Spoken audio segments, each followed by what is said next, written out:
ассалому алайкум шунавандаҳои гиромӣ.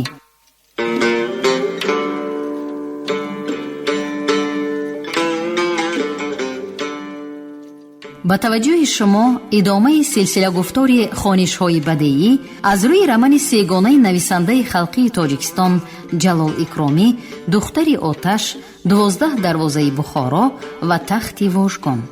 шунавандагони арҷманд, акнун ба қироати қисми дуюми рамани сегонаи Ҷалол Икромӣ 12 дарвозаи Бухоро оғоз менамоем. ҳоло гуфтори 11-умро аз рӯи ин раман бишнавед. ровӣ Ализода Абдурашид Хоҷамқул. қисми сеюм.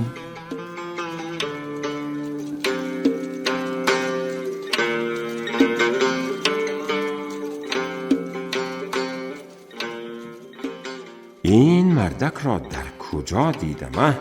گفته خود به خود اندیشید میرک و یک باره به خاطر آورد این همان شخصی بود که در کاگام با اسد مخصوم به طرف خانه پیرسیانی سودخور می رفت. میرک با تعجب از قفای او نگاه کرده ایستاده بود که از دامن آن شخص چیز شاریده به زمین افتاد، ولی مردک این را درک نکرده براهش رفتن گرفت.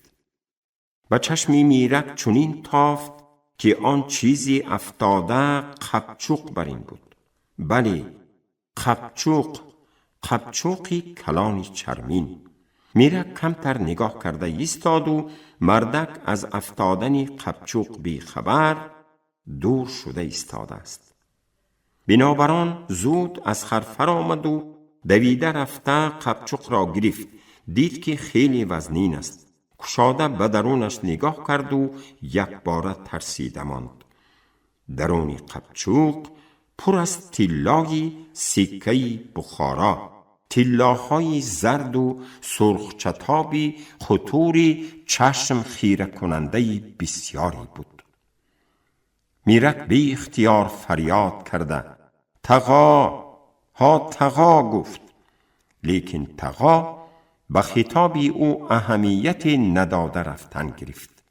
میرک حیران شد و در ثانیه اول چی کار کردنش را ندانست. بعد از پسی او دویده باز فریاد کرد تقا استی، گفت وی، این قبچوق از دامن شما افتاد. این قبچوق. این را شنیده مردک ایستاد و فقط سرش را برگردانیده به سوی میرک یک نگاهی زهرآلودی پرتافت و گفت چه اینقدر داد میزنی صحرایی احمق؟ قبچوق. این دفعه با آوازی پست گفت میرک، گویا که وی در نزد آن شخص گنهگار باشد. قبچوق شما. مردک قبچوق را از دست او گرفته به همان دامن چیزدارش گذاشت و براهش رفتن گرفت. دیگر نه ها گفت نه نه، گویا که میرک زورن باری او را وزنین کرده قبچوق را داده باشد. آدمی غلطی، گفت خود به خود میرک. چیزی گم کردگیش را یافته دادم، بارک الله هم نگفت، صدقه آدمگری شد. وی در پسی مردکی دور شونده نگاه کرده ایستاد و دست افشاند و به خرش سوار شده راه خانه خواهرش را پیش گرفت.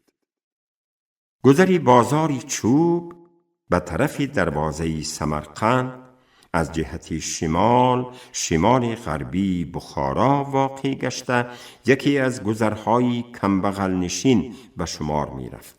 حولی از نی میرک در آخرتری گذر به دیوار قلعه بخارا نزدیک بود.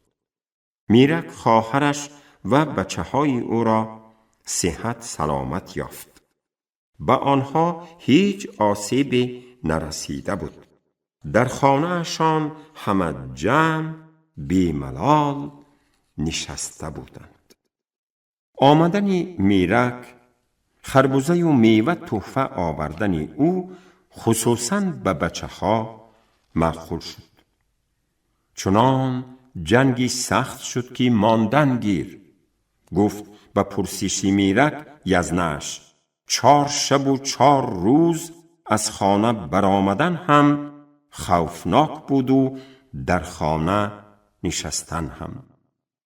آدم‌های تهخانه داشتگی به تهخانه ها جا شدند. حولیچه ما نه تهخانه دارد و نه بالاخانه، بنابران ما توکل کرده نشستن گرفتیم. بایها، دولتمندها و عملدارها در روز 30 جنگ طلای و آلایشان را قسماً گور کرده، قسماً با خودشان برداشته از شهر گریخته به باغات و جاهای بیرونی شهرشان رفتند. ما به کجا می رفتیم؟ به طرف قشلاق شما به کاغان رفتن هیچ ممکن نبود. جنگ در همان سو بود. بنابران هرچی شود شدن گیرد گفته بی پروا نشستن گرفتیم. از آسمان تیر می بارید. همه جا از قرغاشی میده پر شده رفت. ارک می سوخت. رسته ها می سوختند. خیریت به طرف ما تیری توپ نآمد. این طرف خاطر جمع تر بود. کم بغل بودنی شما را می دانسته است دیه؟ گفتمان میرک نیم جدی و نیم هزل. ندانم گفتی از نش، یا می دانسته است یا که این طرفی شهر دوری می کرد. چپ بود. هرچی باشد به این سو تیری توپ خیلی کم آمد. روزی 5 شنبه امیر گریخت و روزی شنبه عسکری سرخ به شهر زده در آمد. بعد از آمدن عسکری سرخ شهر اندک آسوده شد. آدمها به کوچه برآمدند و از بیرون شهر برگشته آمدند. دکانها گشاده شدند، لیکن حاضر هم هر روز سوختارها شده ایستاده است. همه حیران که این سوختارها از چی می شده باشد. ها، من دیدم گفت میرک. حاضر هم بعضی جاها سوخته ایستاده است. این از توپ و بامبه نی گفتی از نی میرک. این سوختارها را خودی آدمهای پدر لعنتی همین شهرمان دزدها آدمهای امیر کرده ایستادند. قصدن می کنند. گفتمان خواهری میرک. همه مشکاب ها و اهالی شهر را به آتش خاموش کنی کشیده ایستادند. حالا از حوض ما خودمان آب می کشانیم. بر پدر این دوستها لعنت. دکان و حولی و خانه مردم را غارت می کنند و بعد آتش می زنند. لیکن اگر عسکرهای سرخ بینند که یگان کس دزدی کرده ایستاده است، در همان جایش پرانده می مانند. حکومت نو به ما نان، گوشت، قند داد گفت خواهری میرک بی پول. به دیگرها چی؟ به دیگرها هم مردم گذر رفته گرفته آورده ایستادند. کسی که به لباس به پلاس محتاج باشد عریضه می دهد، زود چیزی خواستگیش می گیرد. نقص کن گفت میرک. اگر ما در شهر می شدیم من البته یک تا موزه می گرفتم. موزه در کار باشد گفت خواهرش. ما عریضه می دهیم تا این دفعه آمدنت تیار کرده می مانیم. گفت ناخواست چیزی را به خاطرش آورده میرک. فراموش کردم. فیروزه اپیم به من منتظر. خیر من می روم. بعد کارم را تمام کرده می بیایم. ایستا من یک دسترخوان گیرم گفت به حال و جانی میرک نمانده خواهرش و از گوشت و نانی حکومتی شکمی دادرش را سیر کرد. تیزتر بیا که دلم حول می کند گفت خواهرش به میرک وقتی که وی به کوچه می برآمد. ددین بیایند گویید که من به پیش اپا فیروزه رفتم، دلشان حول نکند گفت میرک و از دروازه بیرون شد.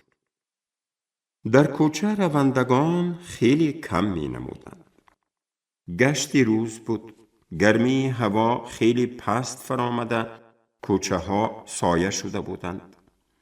میرک از گذری سرای سبزی گذشته راست به طی طاق زرگران و بعد با رسته سوزنگری به طی طاق تلپک رسیدنی بود.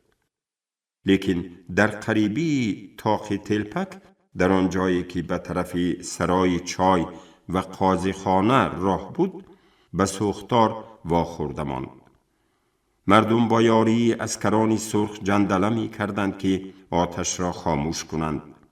میرک هم به غیرت آمد، دویده رفت و به قطاری آدمانی دست به دست آب می کشاندگی ایستاده آب دادن گرفت. مردم آب را از چاه حمام بازاری کارد می کشاندند. ستیل و کوزه و مشک و هر چی می یافتند از آب پر کرده دست به دست می دادند. میرک قریب 10-15 ستیل و کوزه آب داده بود که آتش خیلی پس شده ماند. در این دم یک اتومبیلی بالایش کشاد آمده ایستاد و از آن 2-3 نفر کماندیرهای عسکرهای سرخ فرآمدند. آنها کار آتش خاموش کنی را از نظر گذرانیده در بین چیز مشورت کردند و به عسکرها چیز سپارش‌هایی دادند. در این میان یکی از آنها که به نظر میرک خیلی گرم میتافت و گویا که در کجای دیده بود، به وی نگاه کرده ماند و تبسم نموده او را به سوی خود دعوت کرد. اینجا بیا، گفت وی به زبان روسی و بعد به زبان تاجیکی ترجمه کرد. اینجا بیا. این سخنها چنان با لطف و نوازش گفته شده بودند که میرک بی هیچ ایبا و ملاحظه به نزد آن شخص رفت و دست پیش گرفته سلام داد. آن کس که قدی بلند، پیشانه وسیع، چشمانی جاذبه‌دار آسمانی رنگ داشت، دست خود را به سوی او دراز کرد. میرک هم دست داد. آنها دوستانه واخوردی کردند. من کویبیشف هستم. نام تو چی؟ نام من میرک. بسیار نغز، آنا آشنا شدیم. خوش استاکی میرک، تو را کی مجبور کرد که با آتش خاموش کنی همراه شوی؟ من خودم. چی؟ ممکن نمی؟ ممکن البته، لیکن از این کار دیده بازی و تماشا کرده گردی نغز نیمگر؟ آخر این جاسوزت منش می؟ نه البته، آتش را خاموش کردن ضرور، لیکن میرک ناخواست محمدانگی کرده سخن کویبیشف را برید. ضرور که باشد، من هم از بحر تماشا گذشتم.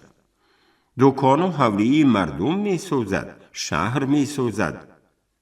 تو شهرت را دوست می داری؟ دوست می دارم. کی شهرش را دوست نمی دارد؟ کویبیشف از سخن میرک ممنون شد و به طرف رفیقانش دیدی تان می گفتگی بر این نگاه کرده ماند و بعد با جدیت گفت: هستند. شهر خود، وطن خود، مادر خود را، فرزند خود را دوست نمی داشتگی ها، بدذات ها هستند. آنها همانها به این جاها آتش می زنند، خانه مردم را غارت می کنند، مادرها را با فرزندهایشان می کشند. لیکن ما به آنها راه نمی دهیم، آنها را داشتن نیست می کنیم. آنها را زودتر دارید که، گفت میرک با عادتی مصلحت دهندگی خود، نباشد شهر را خراب می کنند. بله، آفرین پسر، گفت والریان ولادیمیرویچ سری میرک را سیله کرده. خیلی درست گفتی. آنها را زودتر داشتن لازم که خانه مردم را نسوزانند. آتش چیزی بازی نی. از یک دکان به دکان دیگر از یک حولی به حولی دیگر گذشته شهر را خراب می کند. در این شهر آبی جاری نیست، بنابراین سوختار خیلی خوفی کلان دارد. در این دم 2 سلدت همان آدمی کمزلچه‌ی چرمین پوش را دستگیر کرده گرفته آوردند و با وضعیت نظامی دست به چکه برده به کویبیشف چنین عرض کردند: این شخص نامعلوم را در اثنای خزینه دزدیش داشتیم. از بالای ارگ چیزهای قیمت بها را دزدیده برده ایستاده است. البته خودش را انقلابچی می نامیدگی است و از نام انقلاب مال خلق را غارت می کردگی است. بله، همین طور. برده به چیکه سپارید. تفتیش کرده به جزای عالی محکوم کنید. پس از این هم هر کسی را خواه خودی و خواه از بیگانه دیدید که دزدی می کند، مال مردم یا که مال دولت را به غارت می برد، دارید و به چیکه یا به تریبونال سپارید که به سخت‌ترین جزا گرفتار نمایند. چیزهایی به غارت برده او را یافتید، همه اش را گرفته به خزینه سپاریدیم. قبچوق را چی؟ پرسید میرکی بی قرار. یک قبچوقی چرمینی کلانی پر از طلا بود. قبچوق را هم سپاریدیم، جواب داد یک سلدت. تو از کجا میدانی؟ با تعجب پرسید کویبیشف. من او را دیده بودم، گفت میرک. یک دامن چیز می برد که ناخواست قبچوق افتاد. من از زمین برداشته برده دادم. به جای رحمت گفتن صحرایی گفته حقارت داد. مال که دزدی بود ترسیده است، گفت کویبیشف و به سلدت ها مراجعت کرد. آفرین، آفرین رفیقان. از نام من به فرماندهتان گویید که شما را به مکافات پیشنهاد می کنم. به خلق مهنتکش خدمت می کنیم، گفتند هر 2 سلدت برابر. برید او را، خطاب کرد کویبیشف. سلدت ها غارتگر را پیش انداخته بردند. تو میرک، گفت کویبیشف، بچه نقص هستی، بچه به غیرت، بچه صاف دیل، بچه خوشبخت.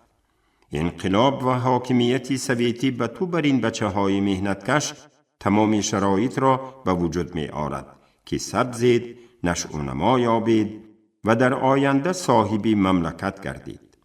خیر، تا باری دیگر به پدر و مادرت از من سلام گوی. خیر رفیقان، رحمت به شما. کویبیشف با حاضران خیر و خوش کرده به ماشینه سوار شد و به سوی ریگستان رهسپار گردید. میرک به طی دروازه مزار قریب نماز عصر آمده رسید. فیروزه در انتظار او پا می سوخت. از دور آمدن او را عصا دیده به فیروزه خبر داد. وی به پیشوازی او تاخت. آمدی دادرم، چرا اینقدر حیل کردی؟ به آتش خاموش کنی یاری دادم. کمندیری کلان کویبیشف را دیدم. نخواه، گفت فیروزه. در کجا؟ در طی رسته سوزنگران. گفته میرک میخواست واقعه را بیان کند. به گپ عصا همراه شده شهد او را شکست. بلگه ایش بویور کیتیدن یوگور. به بچه کارفرما به جایش خودت دو. گفت وی ضرب المثل ازبیکی را تمثیل آورده. کاری ضرور و مهم را به بچه باور کردن خوب نبود. گپ در سری کار نی، گفت فیروزه. کار هر وقت می شود. من از خودش خواطر شدم. چی شده باشد گفته وهمیدم. خیر، ضرر ندارد. کمتر دم گیرد بعد می روید. همه این گفتگوها به میرک سخت می رسید. زیرا که وی تا به این دم خود را به عرش اعلا می دید. خرسند و به افتخار بود که با خود کویبیشف با کلانترینی کمندیرها واخورده صحبت کرد و تعریف شنید. این کاری هزیل نی. کوی بشیف واخوردی کرده حال و احوال پرسید. به پدر و مادرت سلام گوی گفت. شاید عصا کوی بشیف را از دور هم ندیده است. شاید آوازش را هم نشنیده است. اما او را میرک را پسند نکرده گپ میزند. او را بله بچه میگوید. انا فیروزه خاله نغز مهربان گپ فهم. انا مایوس شدنی او را دیده به نزدش آمد و پرسید. ها اوکا جان چی به خفه شدی؟ یا که به آتش خاموش کنی یاری داده مانده شدی؟ بیا شین چای خور دم گیر. نه هیچ گپ نه گفت میرک. بیایید میرویم بی وقت شد. ددیم جنگ میکنند. خیر مینش حاضر میرویم.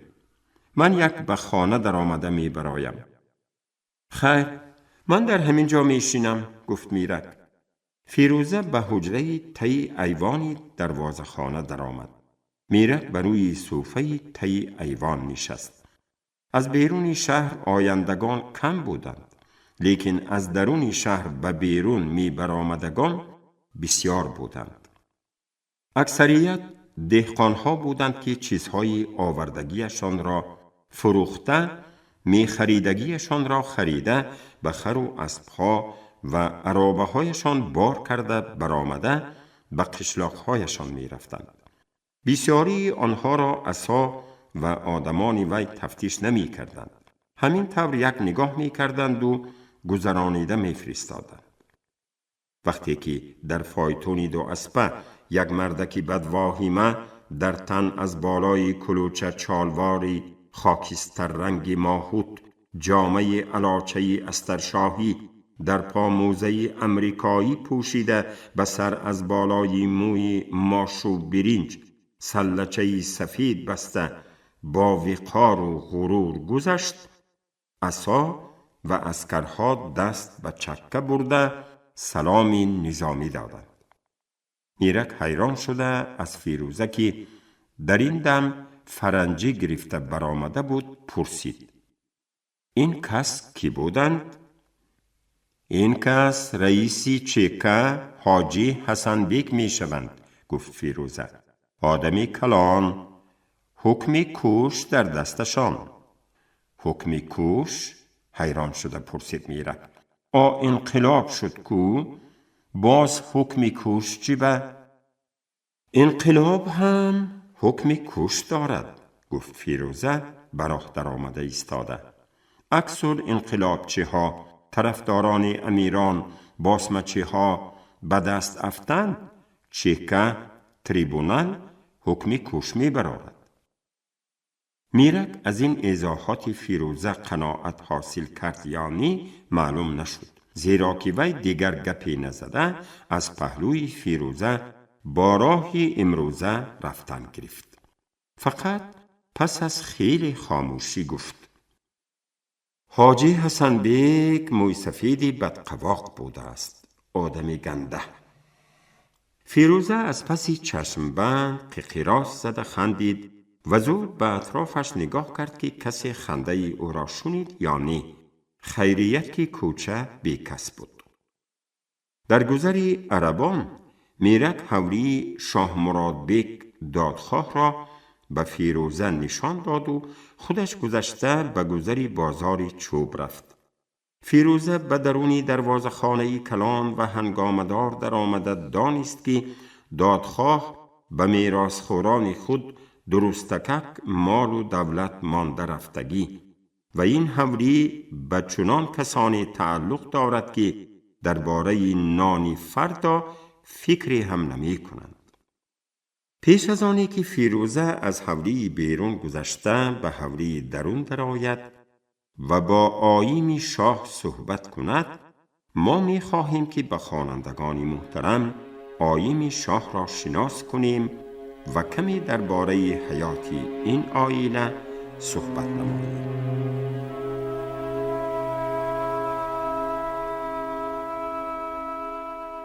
در عهد حکمرانی امیر مظفر در سنه 1285 هجری که مطابق سنه 1869 میلادی است، والی خوقند خدایار خان مجبور می شود که از اغتشاش دوباره داخل مملکت سرگریز شده به امیر بخارا پناه برد.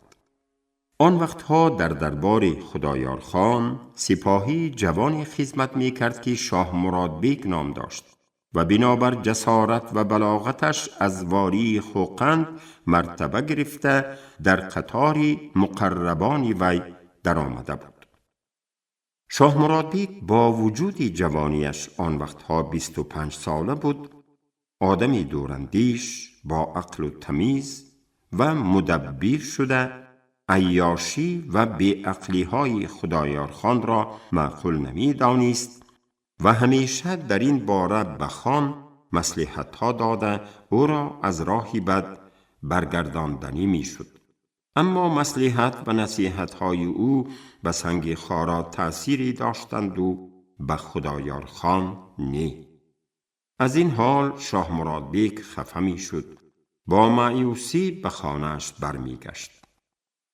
نغز نکردیم زنک، می گفت وی با دماغی سوخته و محزونی به زنش. از دربار خان نان خوردن زهر خوردن بوده است. مقرب خان بودن به اجل هم نشین گشتن قطعی برابر بوده است. افسوس که به این حقیقت دیر پی بردم. غروری جوانی و منصب پرستی پیش چشمم را گرفته بودند. زنی شاه مراد بیگ که دختری یکی از خویشاوندانش بود، خیلی عاقله، با ثبات و شایره بوده، همیشه در دست کلیات سعدی و خمسه نظامی و دیوانی نوایی بود و به شوهرش مونس و غمخوار و صاحب مصلحت بود. باز چی شد که اینقدر غصه می خورید؟ پرسید زنک به احوال شوهرش پی برده. گفتارتان به تمثیل شاعران مانند شده رفت، مگر یگان حادثه روی داد؟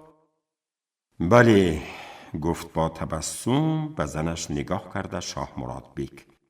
بله عزیزم، وقتهای آخر نمیدانم از نشأه شراب یا که از تأثیر فلاکتباری دیگری از چیست که خانی ما لطهی بیکاره شده مانده است. نه آن جسارت و غیرت پیشترکی مرا به خود مفتون کرده بود، نه آن عقل و تمیز که سزاواری حکمرانی مملکت بود. نیست، لطه. دشمنها از این حالت وی نقص استفاده برده ایستادند. می ترسم که به سرش باز بلای نخیزانند. زنک بیت سعدی را به خاطر آورده گفت: سعدی اگر جزع کنی ور نکنی چی فایده؟ سخت کمان چی غم خورد گر تو ضعیف جوشنی؟ غصه خوردن شما مگر فایده می رساند؟ صدقه سرتان که دشمنش به سرش بلا خیزاند، به شما چی؟ سعدیدانی من بی پروای من، گفت زنش را نوازش کرده شاه مراد بیگ. آخر به سر خان بلا خیزد، من و تو هم به بلا میمانیم. خدا پادشاه است، گفت زنک. نصیب باشد واقعی نمی شود، لیکن هوشیار بودن لازم. هوشیاری و عقل رسا کس را از بلا می رهاند.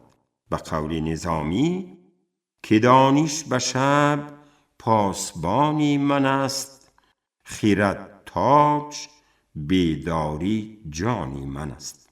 بله، گفت شاه مراد بیگ، هوشیار بودن لازم، خصوصا در زمانه ما.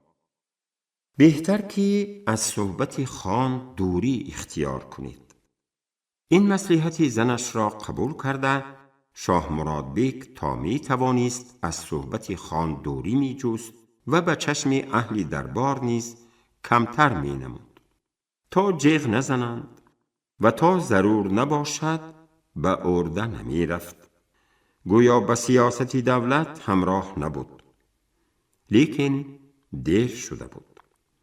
در وقت اغتشاش شاه مراد بیک نیز مجبور شد که زن و فرزندهایش را برداشته با کوچ و کوچمن به بخارا سفر کند.